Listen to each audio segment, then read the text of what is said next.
why am I feeling like this? What is happening? Why am I sad? I have everything right. And there was a really, really bad smell because of the pool of blood that was in the room. Luckily, I'm very grateful that I didn't ever succeed, because I'm very happy to be alive now. People who love you can leave you. Welcome to the She Word, conversations women rarely have but really should. I'm Sasha, your host for this edition of the She Word, the Young Women's Edition, where we are having conversations that put young women in the spotlight. Today we've got Young Women and Depression, a highly requested show following up from the Young Women and Mental Health show on season 1, where we're going to dive into what living with depression is really like for young women. And I have to begin by thanking these courageous ladies over here for joining me on this table today for this truly important conversation. I'm joined here today by 3 women whose lives have all touched upon depression in some way or another, whether through experiencing it themselves or being around others who have. We've got Kelly Muscat, a 30-year-old designer and creative, sharing her experiences with depression for the first time ever. Andrea Mifsud, a 22-year-old psychology student, previously seen on season 2 of the Young Women's Edition, who will be speaking about dealing with depression at a very young age. And finally, 29-year-old Julia Bertona, our wise words for today's show, a health psychology practitioner who combines mental health, yoga, and mindfulness in her practice. Ladies, thank you all so much for being here today for such an important conversation. Now, can you take a moment to introduce yourselves a bit, maybe say something that I've left out? Kelly, you want to start us off? Hi, I'm Kelly. I'm a leather accessory designer. I just launched my brand recently, and I've just been basically working through that at the moment. It's keeping me very occupied. Andy? Hi, I'm Andrea. Well, I prefer Andy. Thank you. Yes, I'm a psychology student going into my 3rd year, and I'm also a social support worker at FSWS. Thank you for having us here today. Thank you for coming. And Julia? Hi, I'm Julia. I'm a health psychology practitioner. I work in the community mental health services with adults, so basically by providing psychological therapy. As you said, I'm also trained in yoga, mindfulness, and breathwork, which I combine in my clinical work. And I'm very happy to be here to be able to discuss such an important topic.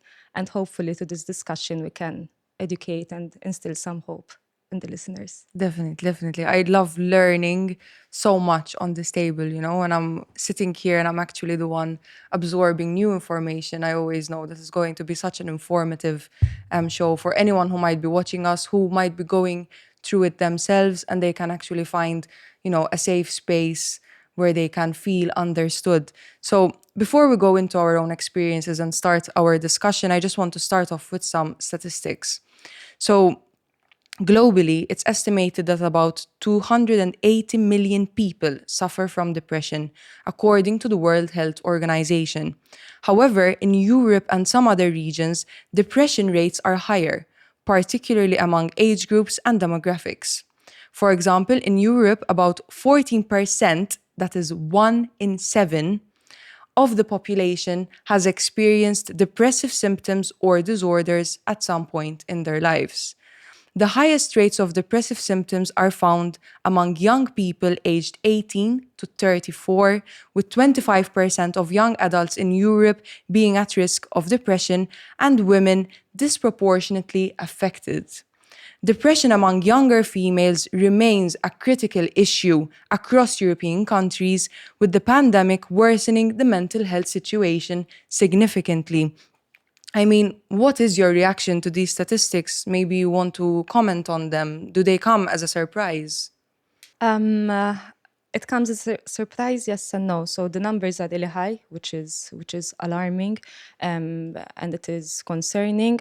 However, seeing sort of the fast-paced world that we live in, that is very much based on an individualistic culture, materialistic culture, always trying to run and gain and achieve, so call it the rat race, in fact, always sort of trying to reach somewhere. I think it is not surprising that the numbers are rising. I don't think this is the only reason. I think there are multiple factors that are contributing to those numbers, but I think it's important to look at the context that we are and what could be contributing to these high numbers.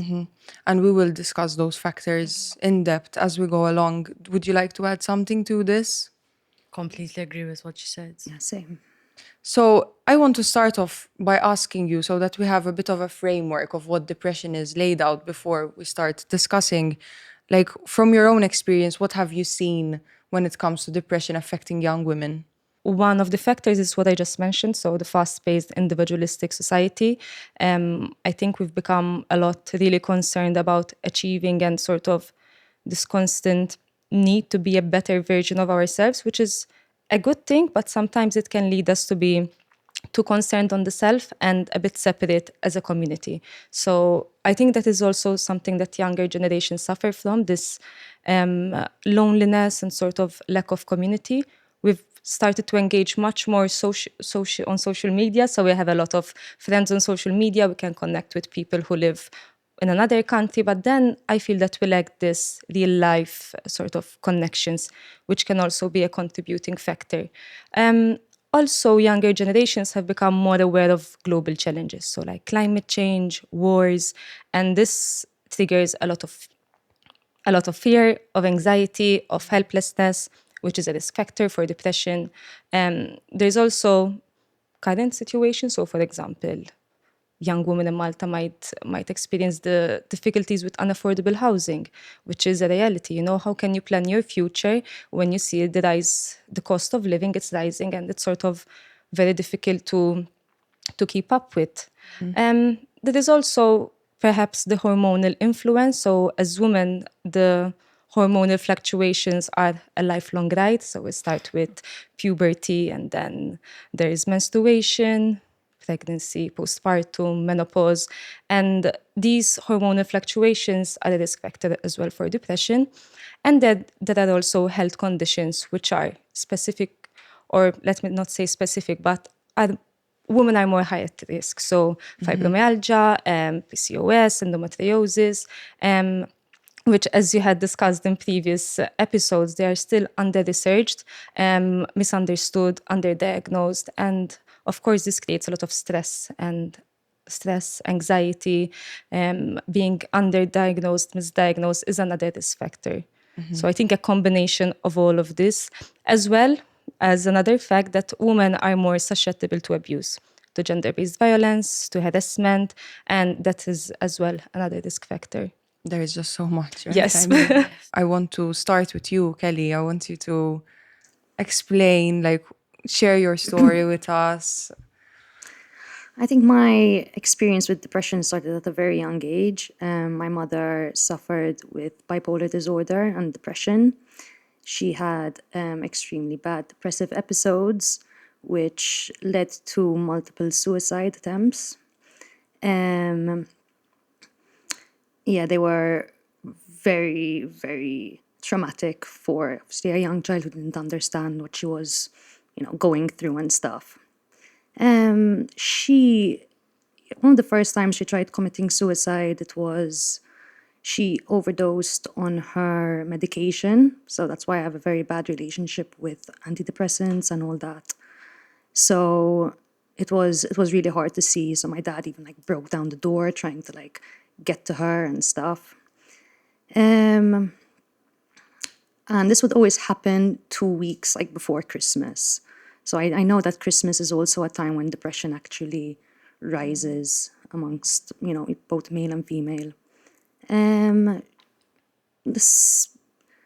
second time, again, it was around 2 weeks before Christmas. Again, the cycle was always kind of the same.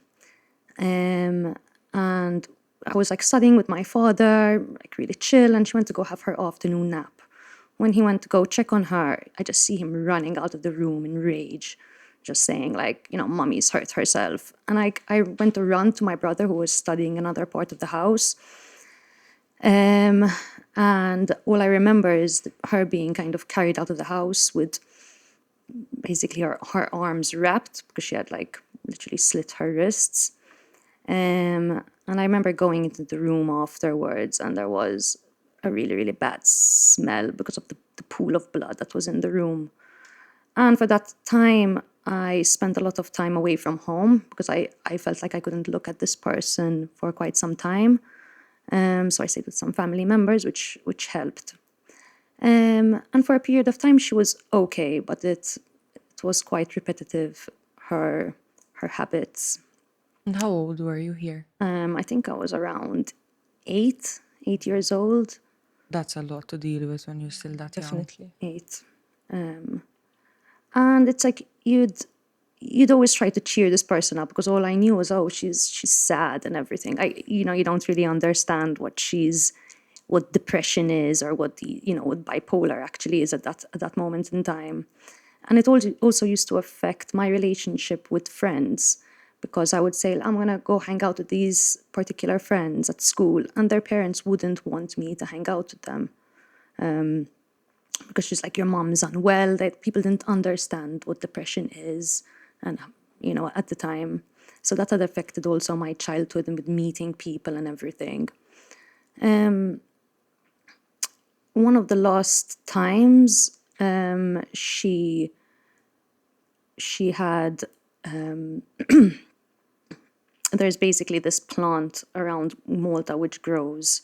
It's called the Nerum oleander plant. It's like those pink flowers which grow on literally all the roads. And my mom used to be what is it called? Botanist? My mom, yeah, she used to garden a lot, so she knew about plants. But she was also a pharmacist back in the day. So she knew her way around these things. And she sent me up to my grandmother, and I was just being a bit like, as if, why are you sending me up now to do this? And I realized she was like drinking something, but I just didn't. My mom loved her herbal teas and stuff. So I didn't take much notice till I saw her like rushing to the bathroom, having a shower, and then she just started feeling sick. And I'm going, this is really not like her. So again, I rushed to my brother, who was studying for an exam at that moment, and he's like, listen, you need to go call Nonna. So my grandmother lived on top of me at the time. And also my mom's sister, who's a doctor, was there, luckily. So I went, I called for them, and I think she must have told them, like, listen, I'm not feeling good. Anyway, and I just see her being carried out of the house. She couldn't walk. She was literally just completely lifeless. But like the last thing she told me was like, I love you, Poopa. And all I remember after that was my dad coming back home and was like, I'm just seeing him shake his head and just go, she's with the angels now. So afterwards, like we went to go see this lifeless body at the hospital, and I just a very traumatic moment for the whole family. Very, very, very traumatic. But I'm so sorry you had to go through that. Honestly, even just listening to it is hard, let alone having to actually experience that. It's throughout the years I've I think it then led to my depression also. Also with this fear of abandonment, like the people who love you can leave you, and not having that family member, like especially because she was my mother. I didn't have someone to teach me about certain things, about being a woman and all that. But and then again, I'm very, very grateful for my father and my brother, who have been just literally my life, and I'm very grateful that we're super close. But yeah, it's led to some other unresolved issues, but I've been actually learning a lot from that experience right now.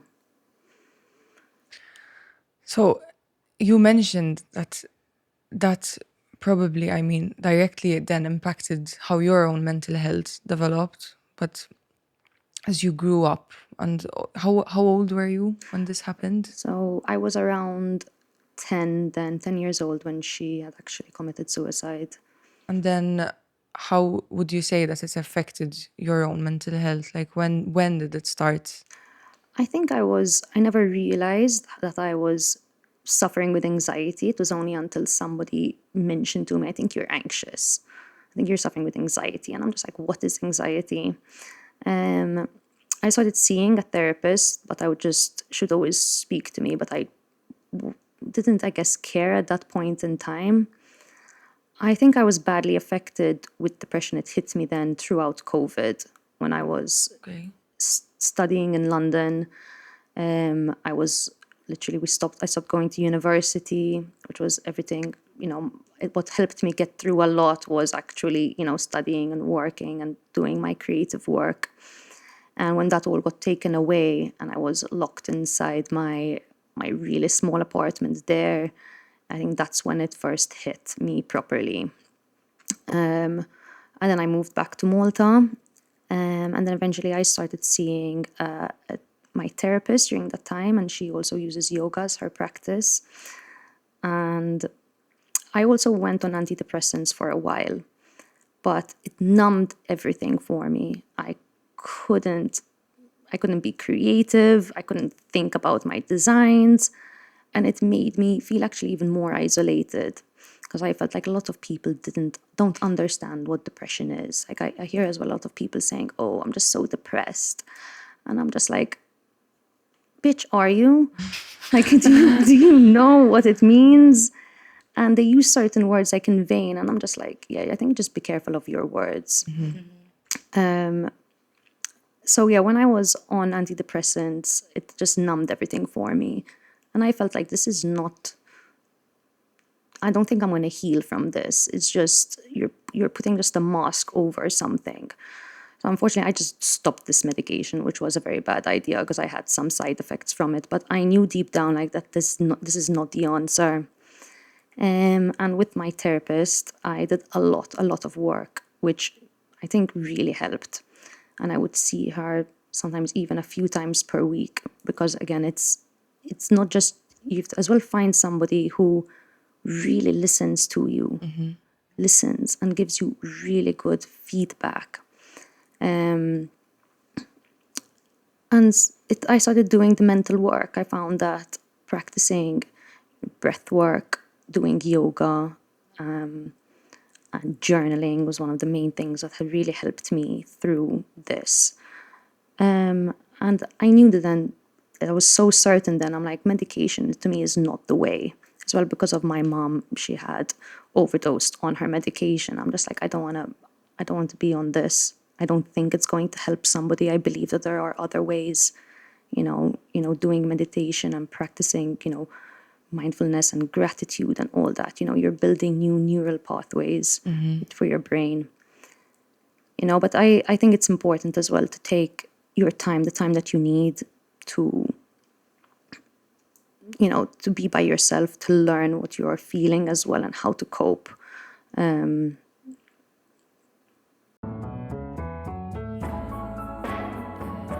Take care and indulge in the liberation of smooth, hair-free skin. Browns, empowering wellness through its excellence in laser hair removal.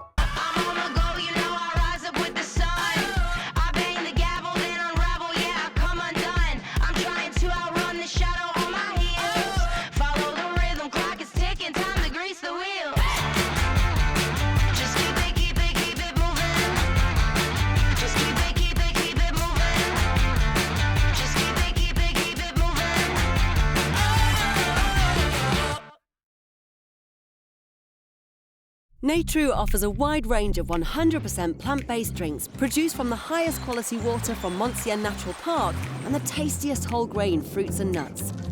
All our drinks hold a clean label as they're produced with minimum ingredients, avoiding additives and with no added sugars.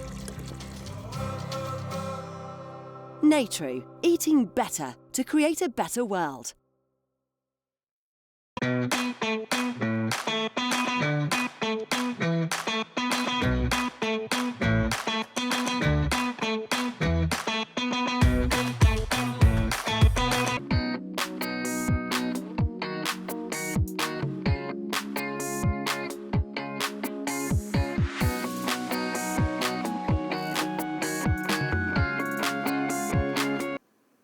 So you mentioned a lot of things that we'll get back to as Yes. well when it comes to seeking support and recovering, and also the things that we can do on a daily basis to help ourselves. But Andy, I want to turn to you now. You've told me that you've experienced depression from a very young age as well. Obviously, different circumstances, but can you share some of your experiences with us? Of course, that's why I'm here. First of all, thank you, Kelly, for sharing. It took a lot of courage to share this with not just us, but the world. So thank you, and thank you for being here Thank you so in much. this world. We need people like you to share these stories. Unfortunately, although it was something very traumatizing for you, you have the ability to impact so many people with that. So I just wanted to say thank you. Thank you. Thank you so much. So for me personally, I would say that I started feeling depressive symptoms when I was already 9 to 10 years old. I remember being that age and searching on Google, like, why am I feeling this way? What does this mean? Whatever. For a young brain, being on the internet, searching all these things, it was very overwhelming. But I was like, okay, this is what I'm feeling. And I remember taking tests of like, am I depressed? And taking these like quizzes.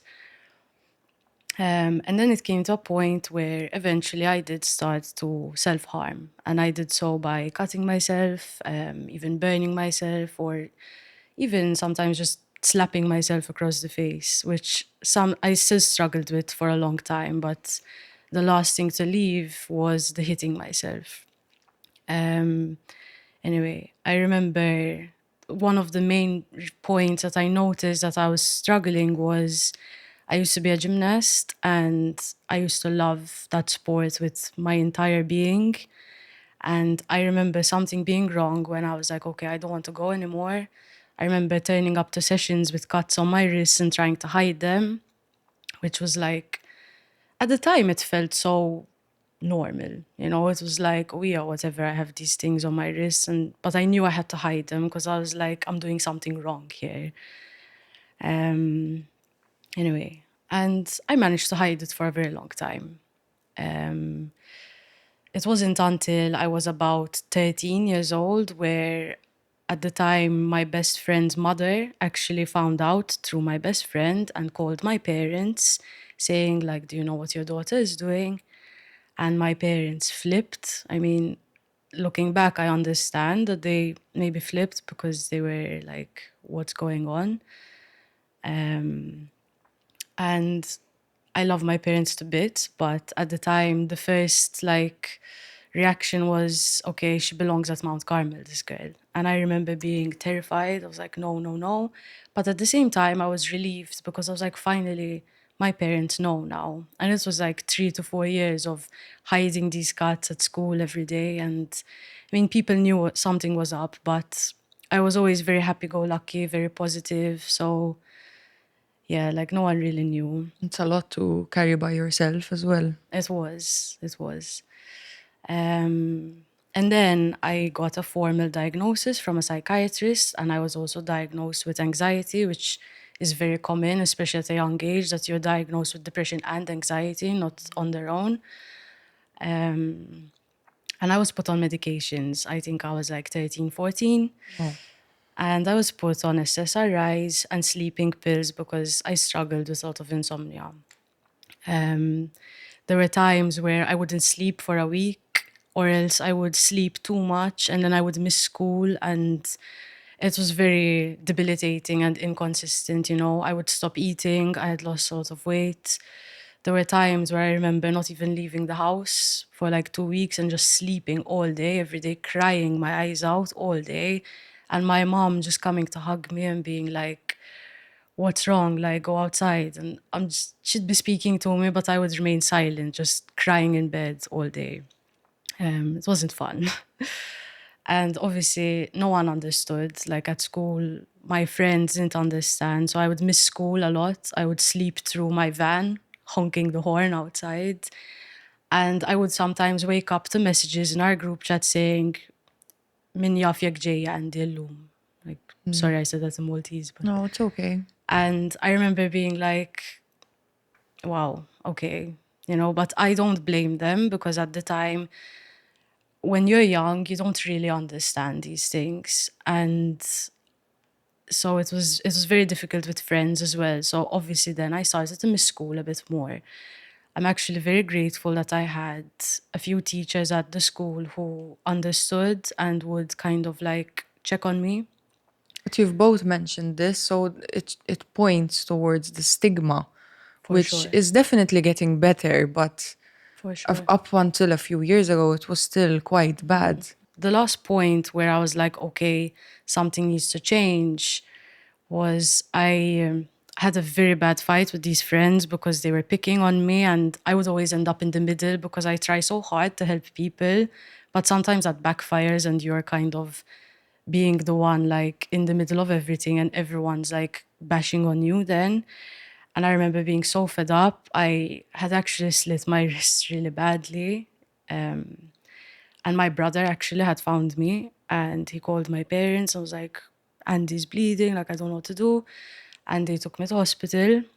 My dad worked at hospital at the time, so he sort of like when I arrived put me in a stretcher and was like, it's gonna be okay. And they took me to the pediatric ward. And I remember feeling so helpless that when I had the cannula inserted in my arm, I just messaged a friend. I was like, I'm so done. And I actually pulled it out and I went unconscious. And I remember waking up to, at the time, my best friend screaming in the room and nurses everywhere, like slapping me and hitting me and seeing blood everywhere. And it was really scary. And I was kind of grateful that nothing happened because it wasn't the first time I had tried to commit suicide. There were times where I would take Panadols or take a whole like bottle of cough syrup because like I would just go to the medicine cabinet, you know. But luckily, I'm very grateful that I didn't ever succeed because I'm very happy to be alive now. So yeah, it was a very difficult journey, especially with medications and therapists. I had never really found a therapist that I could connect with. I think I've seen over 10 therapists since that age, and now I finally found one who, for the past 2 years, has really, really supported me. So I'm very grateful for her. But the same as you, Kelly, like when I was on medications, there was something inside me. I never even liked taking antibiotics. Like as a young girl, I always felt this like resistance towards medications. And when they put me on all these meds, which I mean, this depression and anxiety led to a lot of other diagnoses that I am very proud to have off my file now, but they led to a few other mental health diagnoses and medications, obviously. So, for example, there was a time where I was diagnosed with cyclothymia. So they were anti-seizure medications, but they help for bipolar disorders. And with SSRIs and this, and led me down my own path in my own personal life with recreational drugs, where I was told that I was self-medicating, which I believe a lot of young people do struggle with. I know I need to feel better, I need to escape, I'm going to take my health into my own hands, which obviously doesn't help because you're going down a path that is more dangerous. But I'm very grateful that I had those experiences. I used to be very ashamed of them. But now I'm grateful to understand what it's like to be there so that one day I can hopefully support people at that age, especially.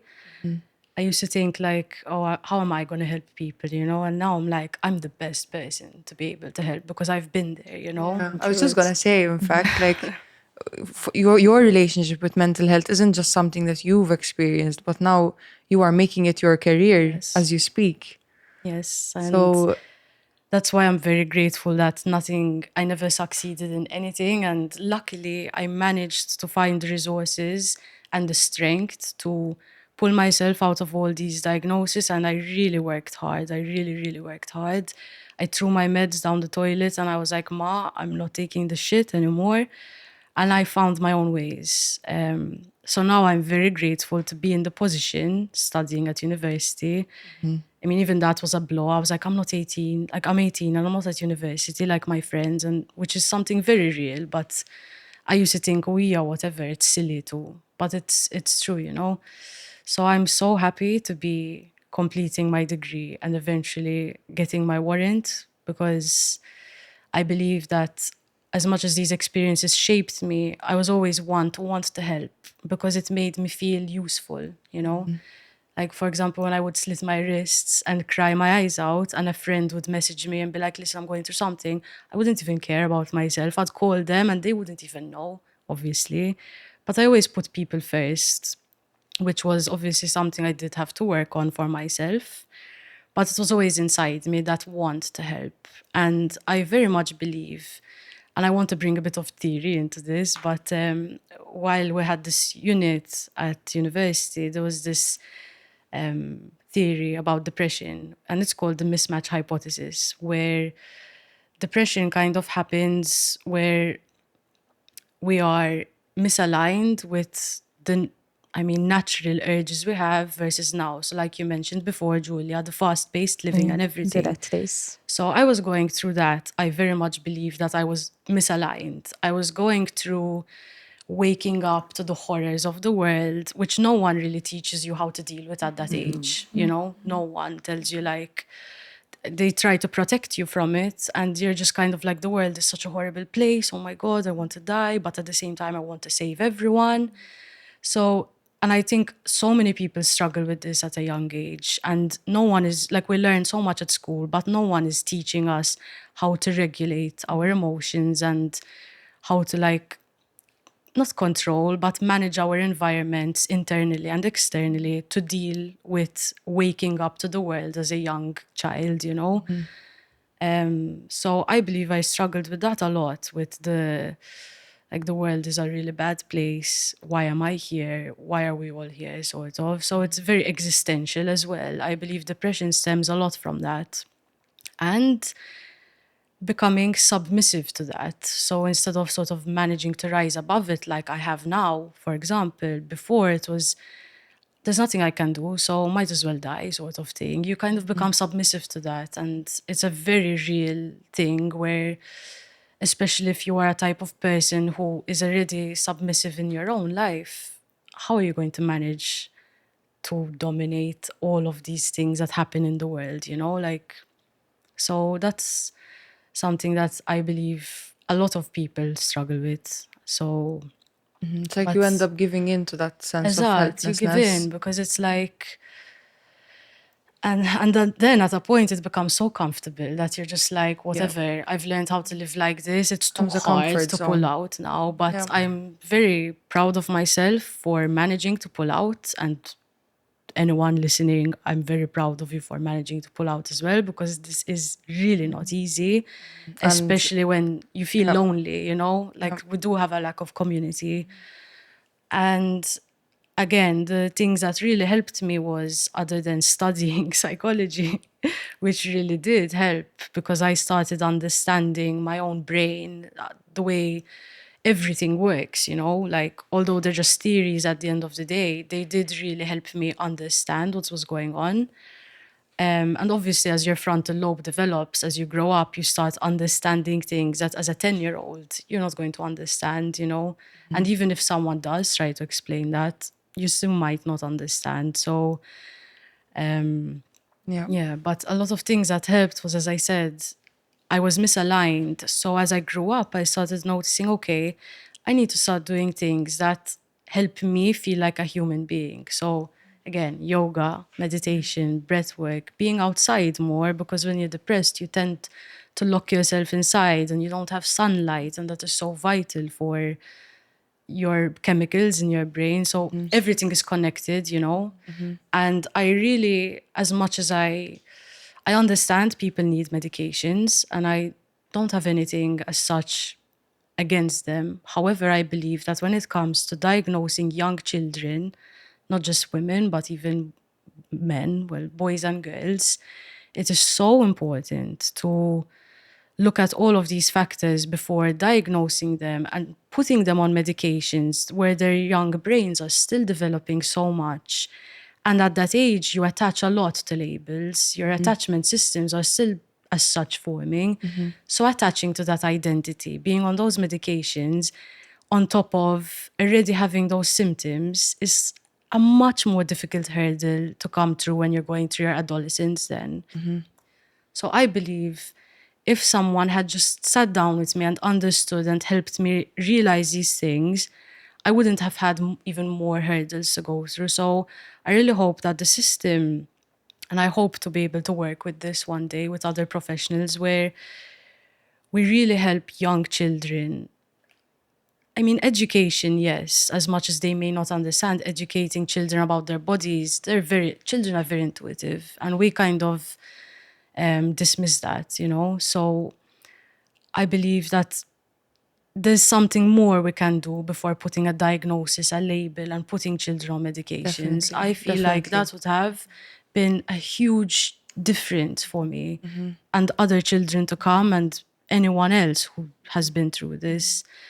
So You've mentioned a lot of points that I want to return to, but both of you have already mentioned mindfulness and yoga. yes. And we have with us here today a psychology practitioner who's also a yoga teacher. Yeah. So I want you to walk us through these coping strategies that these young women have actually found by themselves after trying out antidepressants and deciding that it's not for them. And I want to be clear here that we're not saying that antidepressants aren't the way. They could work for many people, but there are also other methods that these young women have found to have worked for them because, you know, you've explained it as and described it as feeling more in touch with yourselves when you're exploring these other methods. So, Julia.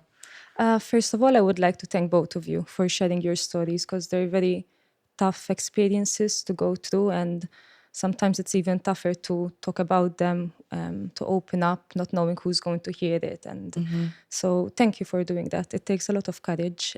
You've mentioned, Andy, so many points that I would like to comment on, so many good points. Yes, the yoga and meditation part, I think it's very important to look at mental health from a holistic point of view. So we are multifaceted human beings, and many factors contribute and shape our mental health. So, okay, medication is important, and for some people, they do help. But I think what is important, as Andy mentioned, is understanding what is going on. And you mentioned this mismatch, you know? So, what is going on? What is the mismatch? What does the person need? Why are these symptoms coming up? You know, so the medication, I feel, always needs to be supported with therapy. Okay, so for example, a metaphor I like to use, medication would be like the protein shake, right? So you want to take the protein shake to grow your muscles, but then you also want to go to the gym. It's sort of, you want to combine both together. So I think medication and therapy together is very important, not just medication alone. And then there are other, of course, therapeutic modalities, or let's say other practices which can help us connect with ourselves. And yoga is a prime example. I'm really glad that both of you managed to find your way to yoga. So basically what happens when we go through a very traumatic experience, our nervous system gets shocked, right? And sometimes it struggles to go back to its basis. Let's say what we manage to do with yoga, especially for people who have experienced trauma, is we manage to connect back with the body because the practice involves a lot of body awareness, a lot of breath, being aware of the sensations that are coming up. It is not, I don't like to call it an exercise, in fact, because yoga is not just an exercise. It is movement, but it involves a lot of awareness, being in touch with yourself, staying with uncomfortable sensations, noticing what is coming up. What are the thoughts that are coming in my head? What does the voice in my head sound like? And these are all things which affect the way we perceive ourselves, the world, the way we perceive others. And in fact, nowadays, well, let's say, abroad, yoga is considered as a very good therapeutic modality, even in combination with talk therapy, because talk therapy sort of targets the cognitive part, the thinking part, but then yoga targets the somatic, the body. Exactly. And let's not forget that trauma, depression, they are experiences that we get in the body. So it's important to also target the body. And then other modalities such as breathwork, they help us to calm the nervous system. So it's a very good practice to calm anxiety, to calm stress. So that is perhaps what you guys have experienced as well. And Kelly, you've actually mentioned that your therapist combines the two. Yes. I don't think she is based in Malta. I'm not No, sure. No, she's not based in Malta. She's actually in the Netherlands at the moment, but she was in the UK when I first met her. And she's American, and I mean, I've never met a therapist like her. And yeah, combining the two has really, really helped, because you get to really speak about your feelings. Again, like you said, she brings up obviously certain past emotions and certain things which your body is holding on to, because it just lingers in your body. But then throughout sort of the session, we also practice meditation and the breath work, and it does help you release a lot. In fact, most times when we'll be doing certain exercises, it's just, I didn't realize I was holding on to so much. And sometimes we've been mentioning the rat race. It seems like we're running away from ourselves. And what we do in meditation, exactly the opposite. We are staying with ourselves, noticing the uncomfortable thoughts, the uncomfortable memories, noticing what happens in the body. So even if, because sometimes I hear people say, but why would I want to face that? I don't want to relive it.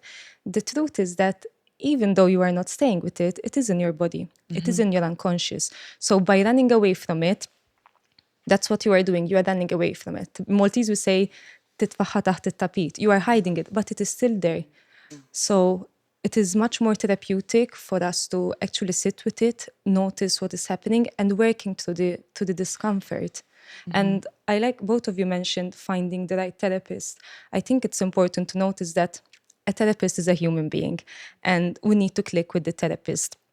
I myself had to go through a number of therapists until I found the one I clicked with, because this is, of course, an interaction. And it doesn't mean that the therapist wouldn't be good or professional. It just means that we have to find that person that we click with and we say, okay, this is the right fit. And for those who are hearing, I think this is very important, because sometimes we think, okay, I'll go to the therapist and things will work out. And if they don't, we get very disappointed and disheartened from the therapeutic process. But in truth, there are a lot of therapists, and I'm sure everyone can find someone that can understand them and they can click with. And if I can add as Yes, well, of course. a lot of people I find through conversations and even experiences feel guilty to not see their therapist again, although they may be not clicking with them, and understanding that, okay, this profession isn't helping me anymore.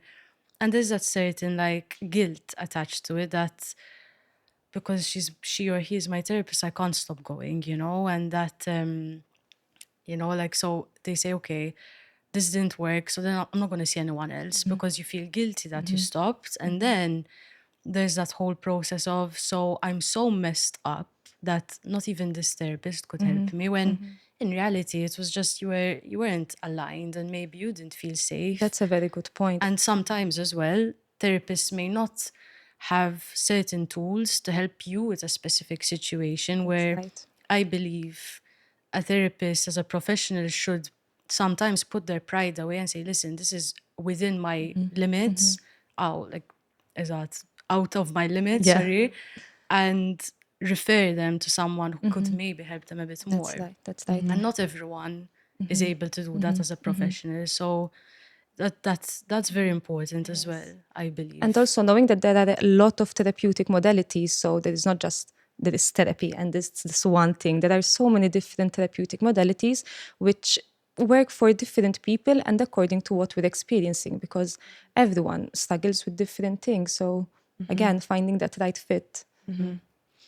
So you've already mentioned breath work, journaling. So we've established that these are coping mechanisms that you have also personally utilized. I have as well. I mean, the reason why I got into yoga was also to help manage my mental health, so I can totally vouch for it. And I actually love that I'm sitting on a table here where everyone has Agreed. experienced this in some way or another. I mean, so how did you discover these coping mechanisms?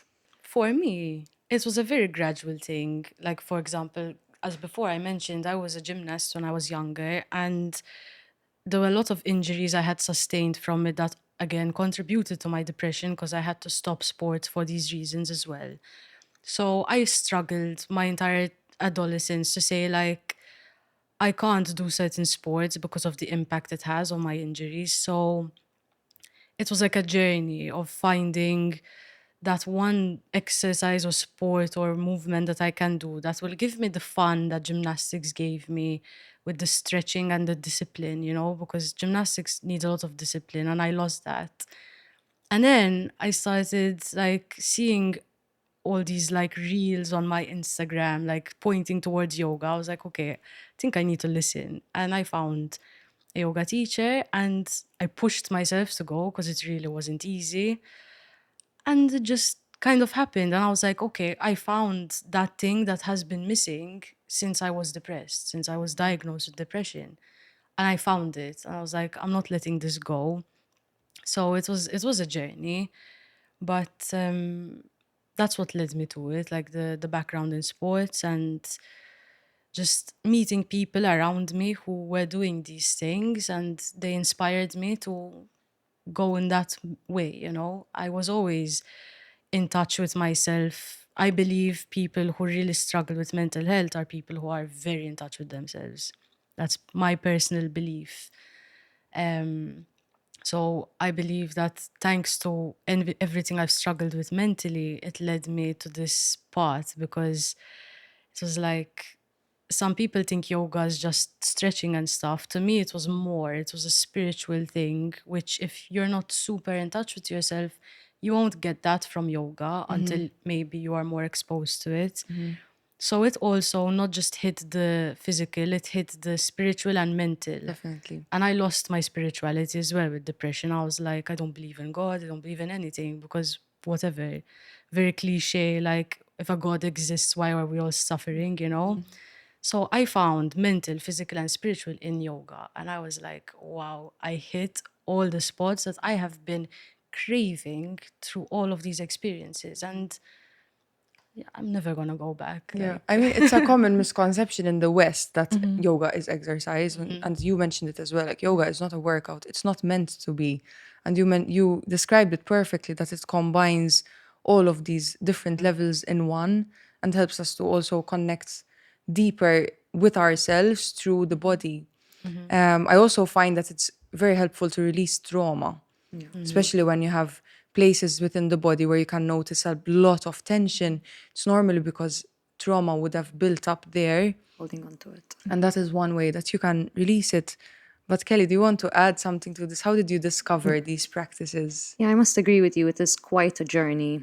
I realized when I was mainly working with my therapist, and she would do some yoga sessions, but I realized how I felt afterwards. I felt the day being as well a lot more relaxed. I was breathing a lot slower. Slowly, I was not getting as worked up over things, super anxious. It's only until I started practicing yoga a couple of times a week, doing the meditations, but it became a daily, weekly practice for me. And it was only until I really got those habits synced in, or I started to really notice the difference. Because in the beginning, you just feel like, oh, I'm not feeling so good. But like, just if I kept practicing it, I felt good long term. As well, I read a lot about mindfulness and all that, about the brain, because these things really interest me. And I always wanted to be a better version of myself. So I spend a lot of time alone reading, and that helps me really be in touch with myself, work through my feelings. I'm a lot more aware of them. And yeah, through journaling, I can really reflect on that and go, okay, this is something which I can control. And I just work through it slowly. Something about the way you bounce makes me want to keep you around my mind. My mind. Something about the way you sound shakes me up and makes me get down. my, my. This celebration is about those who come next, building on dreams and foundations. You get the context. For our people, our movement, not lost, but living, searching for a future filled with living, loving, and giving. It doesn't have to be about the great, the big, and the mighty. It can be about taking those small acts of kindness just a little less lightly. Making the most of our bodies, being thankful for each new day. The next 15 years is about the new creators, thinkers, movers, and shakers. But we need a helping hand. Are there any takers?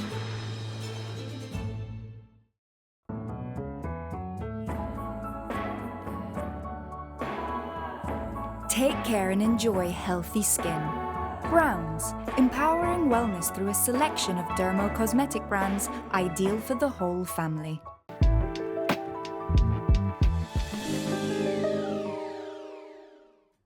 You actually just mentioned social media in a positive light through finding a sense of community as well, finding support. But I want to go to the flip side now and turn to you, Julia. Do you think that social media and the way that it's developed within our lives, how present it is now, do you think that it can have contributions towards developing depression? Yes, yes, definitely. Before I mentioned the sort of lack of real life connections, but apart from that, one very big issue is the very high unrealistic expectations that we get from social media. First of all, in terms of body image, okay, most of us know nowadays that a lot of pictures tend to be photoshopped or edited, but not all of us know of that. And even if we are aware, it still has an impact. And also before, in order to edit your picture, you needed to be able to use Photoshop. Now we have AI at the tip of our fingertips. You don't need to have any digital skills. You can edit your picture. And it creates a lot of unrealistic expectations. Apart from depression, even a lot of eating disorders, and not just in young women, but in young kids. So kids as young as 11, 12, 13, so not even teenagers, already struggling with eating disorders. And they do admit, yes, social media played a role. I wanted to look like these people. So that is one impact. Then the other unrealistic expectation sort of would be the constant. So of course, what we post on social media, we want to share with our friends and our family our good time. So I went on holiday, I achieved this, I don't know, I did this, which is nice. We want to share our life with others. But the flip side would be this modern phenomenon, the FOMO, fear of missing out. And it's quite common, you know, this anxiety of, oh, I'm not attending this event. I'm not doing what this person is doing. I haven't attended school, or I'm not, I don't know. I'm in a relationship. What would it be like to be single? I'm single. What would it be like to be in a relationship? And this constant comparison, again, I think you mentioned it before, which leaves us to feel inadequate, stressed, anxious. So yeah, social media is a big risk factor, apart from the cyberbullying, which young women tend to experience sometimes more than men. So harassment, finding negative comments, negative messages from people, especially if you're highly exposed to social media. Perhaps those of you who would have an idea about this. But, you know, yes, and this leaves an impact. You are exposing yourself, trying to do good, or being creative, or you know, sharing your life, and then you get this feedback, which of course leaves an impact and is another risk factor for mental health challenges. I would just like to add as well the bombardment of everything, not just comparison between me and another woman, for example, the bombardment of products, of everything. Even you go to a supermarket and there's all these things and you're like, what do? I need this, I need that. For me, one thing that really healed me was understanding that this was all marketing, and understanding that, listen, I don't really need these things. I understand like the psychology of marketing. Luckily, not everyone does. But I understood that I don't need these things. And again, it's contributing to this fast-paced environment. And to me, one thing I really like to say about depression, and it's really helped me a lot, if you look at the word itself, it's depressed. So you're being depressed with this modern society. That's really good, actually, to look at it. Yeah, like I've Pushed seen down. this. It's not as in it's not me, but I've seen this many times online, and I've seen it even in books where your nervous system has gone into a deep rest. It's being it's trying to reset itself, because this is not how we were supposed to live, you know? And everyone knows this deep down. This is not the life we are supposed to be living. As I mentioned before, the mismatch. And your nervous system is trying so hard to regulate itself and come back to balance. But this constant bombardment online, bombardment with work, people expecting you to constantly be answering them and vice versa, because I'm sure we all struggle with that. Like, why didn't this person answer me? You know? So it's very like real. And I think yoga helps a lot, because you start to understand and have the awareness that my body is in survival mode. It's in deep rest. And in yoga, you can really take the space to just lie down and not feel guilty because you did the exercise, you know? So you're like, okay, I did something good. But then at the end, you have the space to just rest, imma like really, really rest, you know? And your nervous system is like, okay, we're getting there, you know? Even like one of the things that people who struggle with depression a lot is sleeping too much. Okay, sleeping too little, yes. But for me, it was a lot of the sleeping too much when I grew older. And I learned that instead of feeling guilty about it, I'm very lucky that I understand my brain now, thanks to studying, is that sleeping all that much was my body's way of trying to come back to balance, you know? It was trying to heal itself. But this modern world doesn't let us. Yeah. So instead of feeling guilty about that, sometimes they say, you know what, I'd rather cancel disappointment and disappoint someone and let my body take the rest it needs, you know? So, and a lot of the times people who start healing from depression and many other diagnoses, but mostly I find depression is they go through long periods of just wanting to do nothing, obviously, because you've been such in survival that your body now is like, Burnout I'm as done. well. Yeah. Exat. Just And it's sleep. we all go through burnout, you know, no matter what profession you're in, no matter the age, we all go through that. So to me, depression, as much as it is something that is very, very, very difficult and is unfortunate that we have to deal with, for me personally, it was a blessing, because again, when I learned this deep rest, I was like, wow, my body loves me so much that I had to struggle mentally, because the brain is always trying to figure out what the body is doing, to come to where I am now. So thanks to my depression, I am who I am now, and I'm living this life. And I find that a lot of people who struggled with depression say the same thing. Imnallah, I had depression because it got me here. Not everyone, I know, so I don't want to generalize and maybe dismiss or invalidate. But to me, it was a blessing that I went through this. Yeah. And I can see there was a lot of reframing as well for you. For sure. Like reframing things that you went through, reframing your mindset to now be where you are today. And we've been mentioning this kind of struggle that we're experiencing with the fast life. So it brings me to my next question. Like, how would you recommend, how do you do it yourselves? And how would you recommend balancing self-care with these pressures that we're living with, especially when depression itself makes it hard to function normally in a society that expects you to function normally, even when you are experiencing these things? I think it's a good question, because sometimes the balancing, as a society, we've become more aware of taking care of ourselves, which is great. Sometimes it becomes a pressure in itself, trying to balance your job, your duties, your social life, going to the gym and taking care of yourself and being in nature. And we struggle so much to try to give attention to all of these fears that taking care of yourself becomes almost a burden itself. But the issue, of course, is not the taking care of yourself, is, again, how society is structured, how fast our life is. So if I had to say how to take care of ourselves, I think it's very important to listen to what my body needs. What do I need right now? I think often we tend to get stuck in the cognitive part of thinking, why am I feeling like this? What is happening? Why am I sad? I have everything right. And, getting into this mental loop. Yeah, I like that word, into this mental loop, which is useless. It's not helping you. So what do I need right now? What does my body need? I need rest. I need to talk. I need to sleep. I need a good nutritious meal. I need to take a break from work. I need to take a few days leave. What does my body need? And I think this is a question that we rarely ask ourselves. I think sometimes as humans we really like to take care of others, which is good. It's a nice trait, but then we lack that attention towards ourselves. What does my body, what does my mind need? So I want to go back to something that we've mentioned, which is the stigma.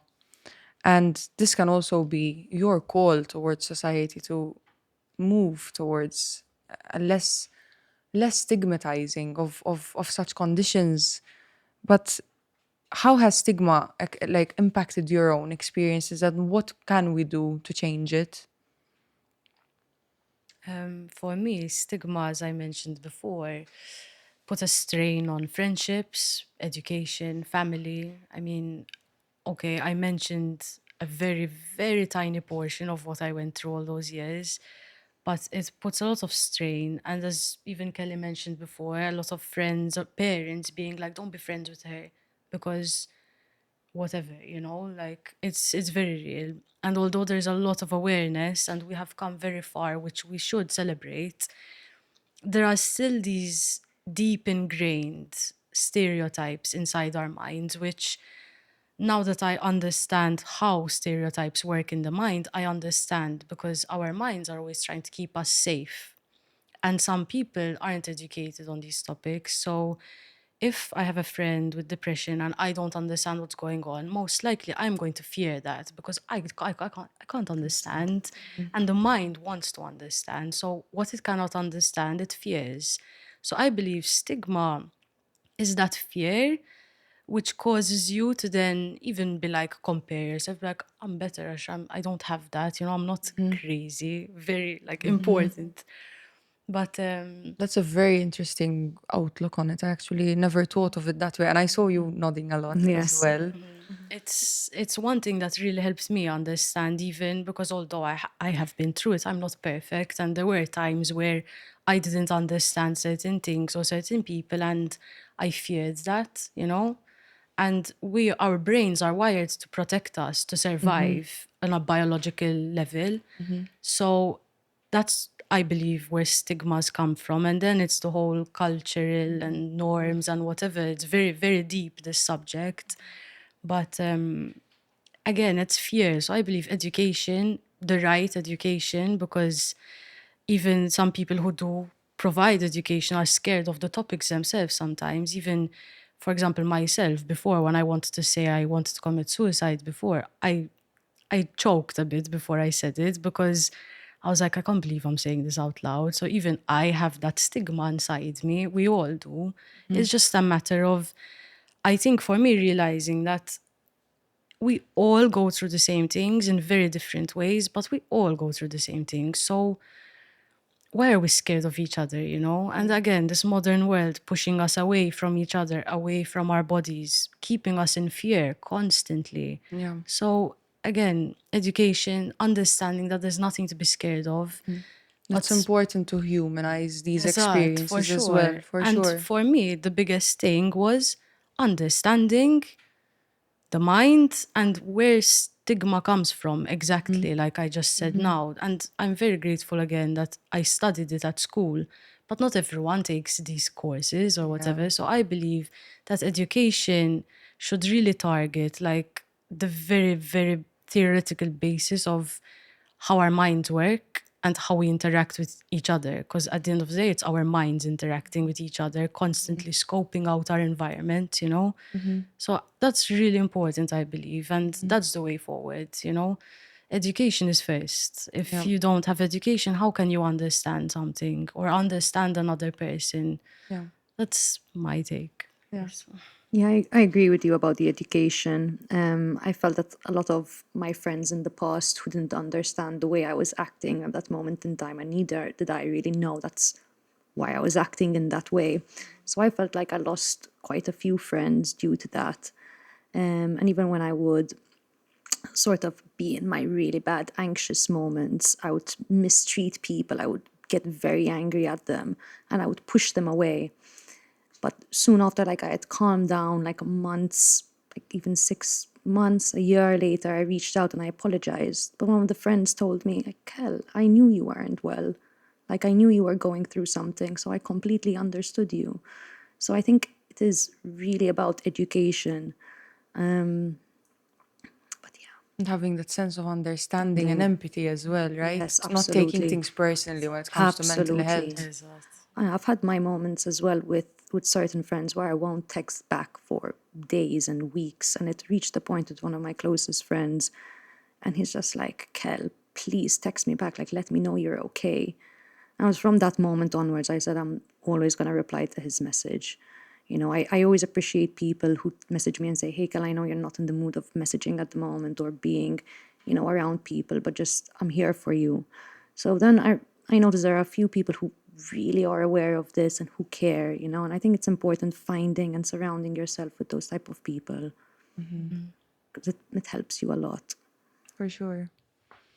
I agree with what both of you mentioned. So, of course, there's the cultural context, there is the history of the country, of why we perceive mental health in a certain way, and certain mental health institutions in a certain way. There is the fear, and there is the misunderstanding. So, definitely, education, psychoeducation is very important.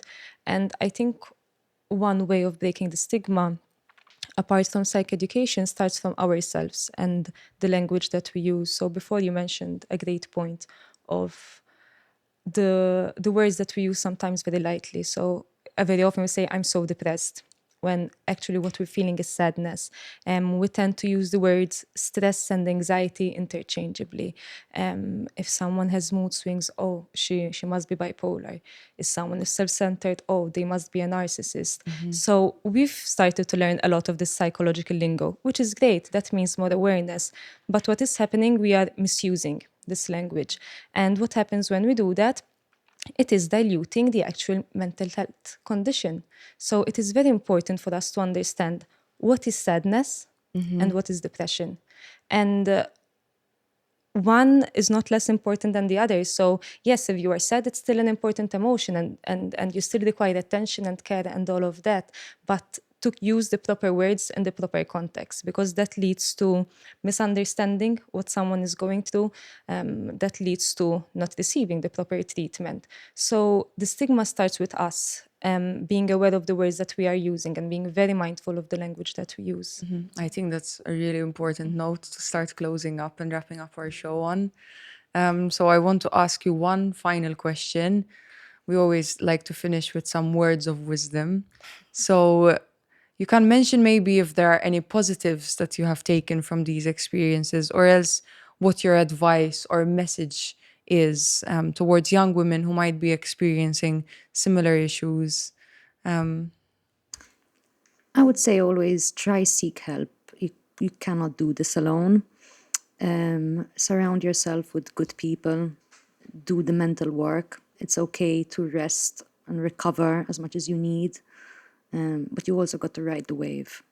For me personally, these experiences helped me find my purpose in life, which when you're depressed, you don't have a purpose. So it's very funny that from depression, I found my purpose.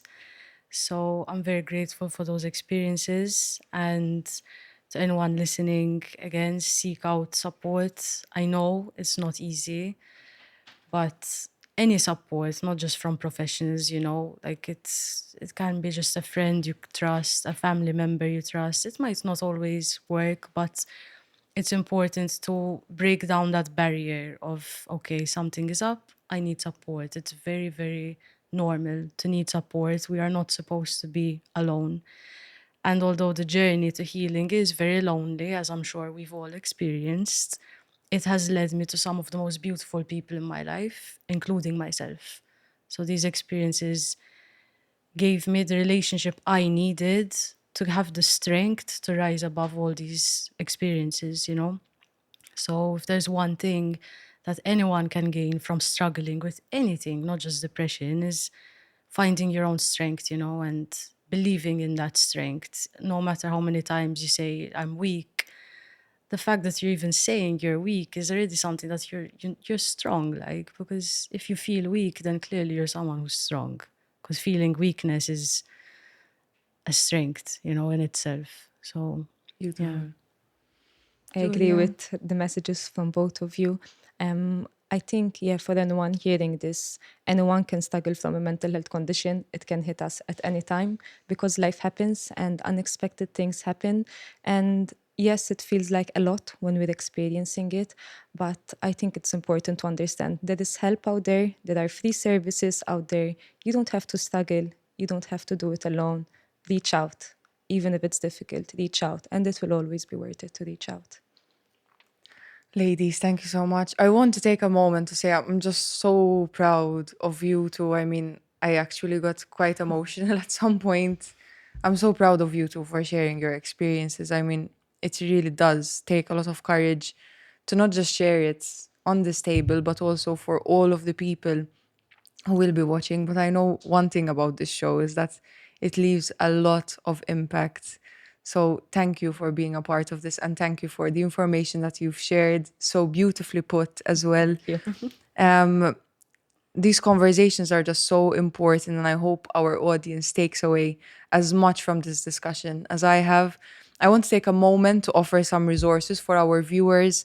If you feel that you're dealing with depression and would like to seek out help, you can contact the Richmond Foundation, you can contact kellimni.com, or else Malta's National Helpline for Emotional and Psychological help, which operates 24/7, and that is 179, so you can call that number.